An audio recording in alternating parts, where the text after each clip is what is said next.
Hi friends, this is Dr. Prabha Singh. I am aesthetic physician, laser expert and founder of Dr. Prabha's Glow Aesthetic Clinic. I am a big proponent and advocate of healthy lifestyle and holistic approach for our skin and cosmetology issues.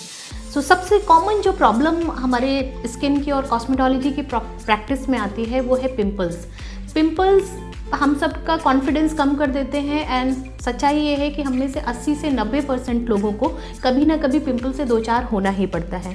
तो pimple की शुरुआत कहाँ से होती है? अगर मैं आपसे जिक्र करूँ तो हमारी जो त्वचा होती है उसमें 3 परतें होती हैं। सबसे ऊपरी परत जिसको हम एपिडर्मिस कहते हैं, दूसरी परत जो डर्मिस कहलाती है और उसके नीचे फिर हाइपोडर्मिस और फैट लेयर होती है। तो हमारी जो डर्मिस लेयर है उसमें हमारे त्वचा के ज़्यादातर स्ट्रक्चर्स या संरचनाएं होती हैं, जैसे सिबेशियस ग्लैंड या तेल बनाने वाली ग्रंथियाँ जो हमारे बालों की जड़ें हैं, और इसके साथ में जो फाइबर्स होते हैं, कोलेजन फाइबर और इलास्टिन फाइबर, ये होते हैं।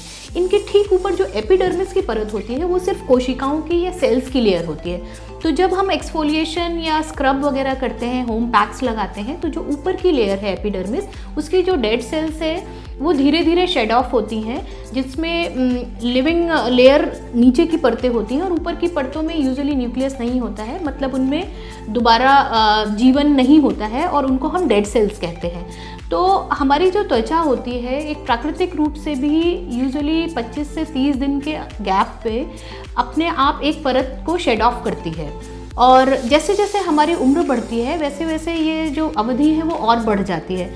हम जब केयर नहीं करते हैं अपनी, हमारा खान पान ठीक नहीं होता है, हमारे न्यूट्रिशन कॉम्प्रोमाइज़ होता है, या हम बहुत ज़्यादा स्ट्रेस लेते हैं, तो हमारी जो रिजुविनेशन की प्रक्रिया है, जो एक प्रकृति का गिफ्ट है हमें दिया हुआ, वो प्रक्रिया स्लो हो जाती है और जो डेड सेल्स जो ऑटोमेटिकली शेड ऑफ हो जानी चाहिए थी वो ना हो करके वो हमारी परत पे, स्किन पे इकट्ठा होनी शुरू हो जाती हैं। ये जो डेड सेल्स जब सरफेस पे इकट्ठा होती हैं तो हमारी जो ओपनिंग्स हैं, जो पोर्स हैं, जिनके थ्रू हमारा जो ऑयल सिक्रीशन या पसीना या जो भी और सिक्रीशंस हैं त्वचा के, वो उनको बाहर आना था, वो ब्लॉक हो जाते हैं।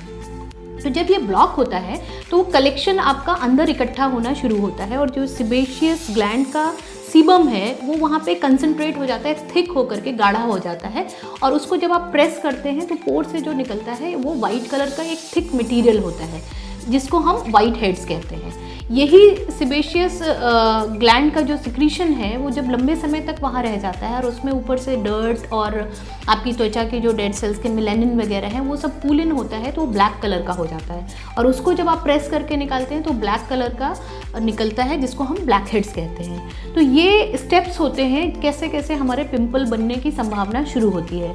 इसके बाद जो अगला स्टेप होता है, अगर आप ब्लैक हेड और वाइट हेड्स को रिमूव नहीं कर रहे हैं रेगुलरली और डेड सेल्स को वहाँ पे इकट्ठा होने दे रहे हैं और साथ के साथ आपका उसमें बैक्टीरिया भी पनपना शुरू हो जाता है जब ऑयल ग्लैंड्स के अंदर, तब आपके पिंपल्स आते हैं और वहाँ पे रेडनेस या इन्फ्लेमेशन, हम डॉक्टरी भाषा में जिसको इन्फ्लेमेशन कहते हैं, एक रेडनेस आती है, वो पिंपल कहलाता है या इसको हम मुहासे कहते हैं। कुछ लोग जिसमें इन्फ्लेमेशन नहीं है और सिर्फ उभरा हुआ दाना जैसा है उसको एक्ने भी कहते हैं, बट एक्चुअल में एक्ने एक मेडिकल टर्मिनोलॉजी है पिंपल्स के लिए, ये दोनों मोर और लेस सेम चीज़ें होती हैं। तो अब हम बात करते हैं इनके मैनेजमेंट की।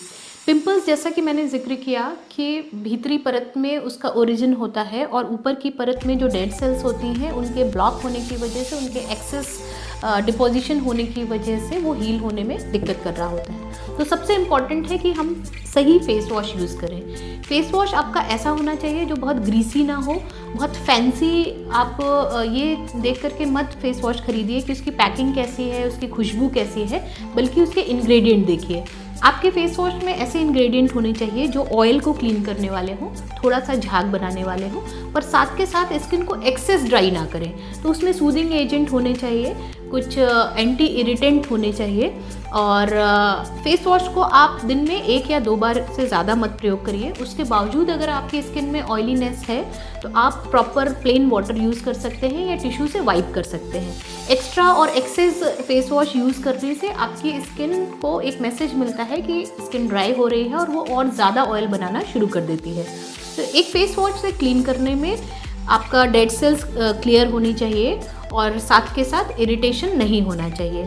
नेक्स्ट स्टेप आता है स्किन को जो ओपन पोर्स हैं या जो एक्सेस ऑयल वहाँ पे कलेक्ट हो रहा है उसको टाइट करने का, ताकि आपका स्किन का टेक्सचर ठीक रहे, आपके स्किन में एक शाइन और ग्लो रहे। तो आपके जो पोर रिफाइनर प्रोडक्ट्स होते हैं उसमें यूजुअली इस तरह के इंग्रेडिएंट्स होने चाहिए जो आपके पोर को टाइट कर सके। कुछ प्रोडक्ट्स मार्केट में ऐसे हैं जिसमें मशरूम के एक्सट्रैक्ट्स हैं जो कैल्शियम आयन के थ्रू वर्क करके आपके जो सेबेशियस ग्लैंड की ओपनिंग है उसके चारों तरफ काम करते हैं और उस पोर को टाइटन करते हैं। और साथ के साथ इसके बाद आपको ऐसे प्रोडक्ट्स यूज़ करने हैं मॉइस्चराइज़र जो स्किन को हाइड्रेट करें। और अगर आप कोई ऐसे स्ट्रॉन्ग मेडिसिन या एंटीबायोटिक ले रहे हैं जिसकी वजह से आपकी स्किन और लिप्स वगैरह ड्राई हो रहे हैं तो उसको नरिश करें, हाइड्रेट करें, मॉइस्चराइज करें। मॉइस्चराइज़र चूज़ करते समय में आप इस तरह के प्रोडक्ट्स ले सकते हैं जिसमें सूदिंग एजेंट जैसे एलेंटॉइन वगैरह हो। और ये मॉइस्चराइज़र भी ध्यान रखिएगा कि जेल बेस्ड होने चाहिए, वाटर बेस्ड होने चाहिए, ना कि क्रीम या ऑयल बेस्ड। अब हाइड्रेशन भी ठीक कर लिया आपने, पोर भी टाइट कर लिए हैं, फेस वॉश भी सही यूज़ किया है, आपकी डेड सेल्स क्लियर हो गई हैं। इसके बाद आपके पिंपल कम होने शुरू हो गए हैं, पिंपल सूखने शुरू हो गए हैं। अब उनके स्पॉट्स रह जाते हैं, ब्लेमिशेस रह जाते हैं। तो ब्लेमिशेस हटाने के लिए कुछ सीरम्स हैं मार्केट में जो आपके पिगमेंट को, जो ब्राउन स्पॉट्स बन गए हैं, एक्ने के स्पॉट्स बन गए हैं, उनको क्लियर करने में हेल्प करते हैं। इसमें यूजुअली ग्लाइकोलिक एसिड, AHAs और BHA इस तरह के इंग्रेडिएंट होते हैं। जिंक ग्लूकोनेट भी होता है 3% जो मेंटेनेंस का भी काम करता है। ये न केवल आपके जो स्पॉट्स बन गए हैं उसको ठीक करेगा बल्कि फर्दर भविष्य में पिंपल्स ना निकले उस पर भी काम करता है।